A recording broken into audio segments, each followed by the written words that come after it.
Bon, vous l'avez agacé, l'ancien Premier ministre Apolline de Malherbe. Réexpliquons les choses. Pourquoi vous lui posez cette question? En fait, je lui pose cette question. C'est une question que de nombreux journalistes se sont régulièrement posées. Je faisais référence, et vous l'avez entendu, au journal Le Monde. C'est plus précisément le magazine Aime le Monde, qui est le supplément du week-end du Monde, qui, le week-end dernier, il y a donc quelques jours, a consacré un long article à l'argent de Dominique de Villepin, d'où vient l'argent de Dominique de Villepin et à l'opacité de ses comptes.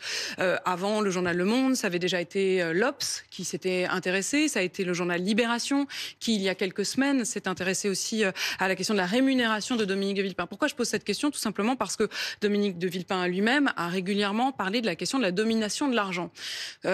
Sous-entendant que dans le monde du cinéma aux États-Unis, que dans le monde du journalisme, que l'on serait dépendant de l'argent, c'est-à-dire dépendant de qui nous paye.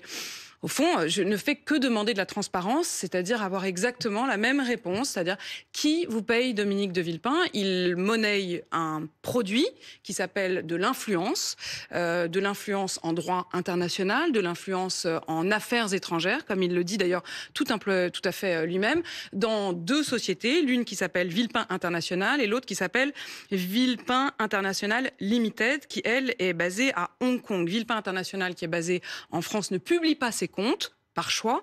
Ça n'est d'ailleurs pas la loi. La loi demande à ce que toute société publie ses comptes.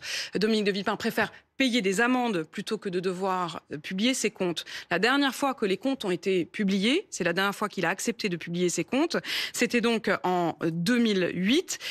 Villepin International affichait un total de 4,6 millions d'euros de chiffre d'affaires.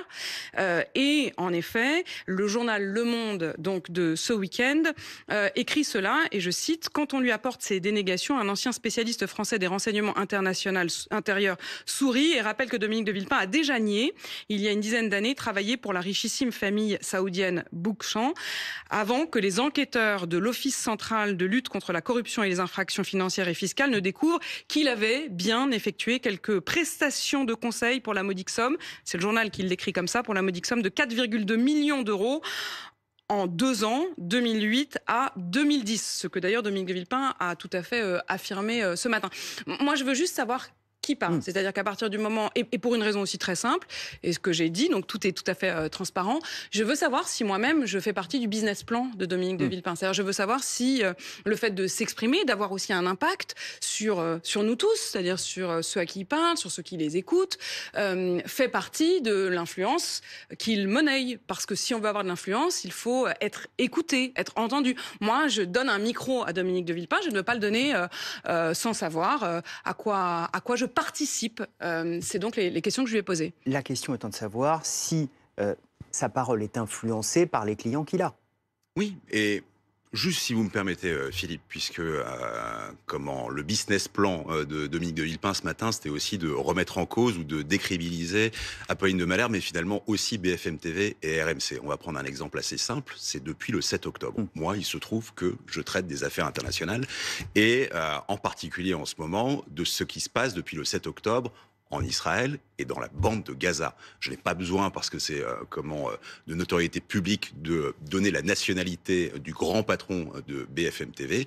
Je n'ai jamais reçu un message, un texto, un mot d'un patron, d'un sous-chef, de n'importe qui à BFM TV ou dans Altis Media, me disant là tu vas trop loin sur les bombardements, ou là tu vas pas assez loin sur Israël, ou là tu as un biais politique. Après, je le répète, un journaliste n'est jamais objectif, il est honnête. Et moi, mon boulot, c'est d'être honnête. D'accord ? Donc ce point-là est fait. Donc il n'y a pas de décrédibilisation à avoir sur BFM TV en disant, et en mettant grosso modo, et je vais le dire très vulgairement, une étoile de David sur la chaîne. Nous faisons notre métier. Ensuite, c'est important dans tout angle, sur tout sujet, et on l'a vu dans cette crise agricole par exemple, de savoir qui nous parle. Est-ce qu'un syndicaliste agricole est également affilié à un parti politique? C'est aussi simple que ça. Sauf que c'est beaucoup plus facile d'aller voir si tel syndicaliste agricole a été sur une liste à des cantonales il y a quelques années, que demander à Dominique de Villepin ce qu'il fait exactement. Dis-moi qui te paye et je saurai qui me parle.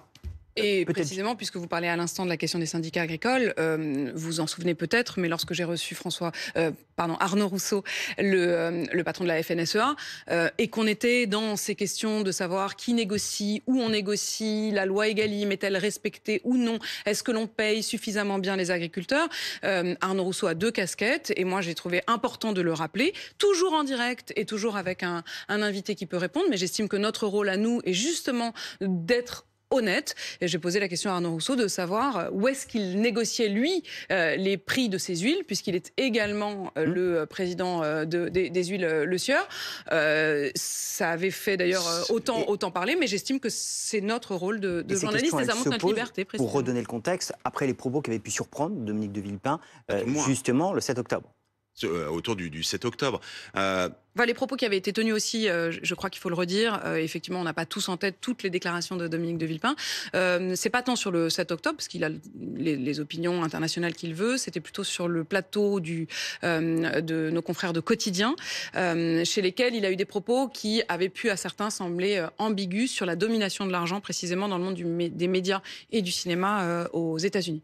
Le problème avec les oracles, parce que vous demandiez aussi ce qu'est Dominique de Villepin, c'est un oracle chez ses clients, mais aussi sur les plateaux. On lui demande un petit peu ce qu'il aurait pensé, parce qu'il bénéficie d'une espèce d'immunité depuis 2003 et ce micro devant lui au Conseil de sécurité des Nations Unies, ce non à l'Irak qui lui a donné une immunité totale dans le monde arabe et singulièrement dans certains États qui n'ont pas oublié, parce que, et c'est normal, et là ça fait partie des relations, il peut y avoir des relations d'amitié, pour revenir à cette époque chiracienne, il y avait une relation très forte entre Jacques Chirac et la famille Hariri au Liban, il y a une relation très forte qui s'est nouée personnellement entre Dominique de Villepin et le père de Cher Tamim, qu'on a vu lors d'une visite d'État. Son père a noué une relation très forte. Vous pouvez avoir des amitiés.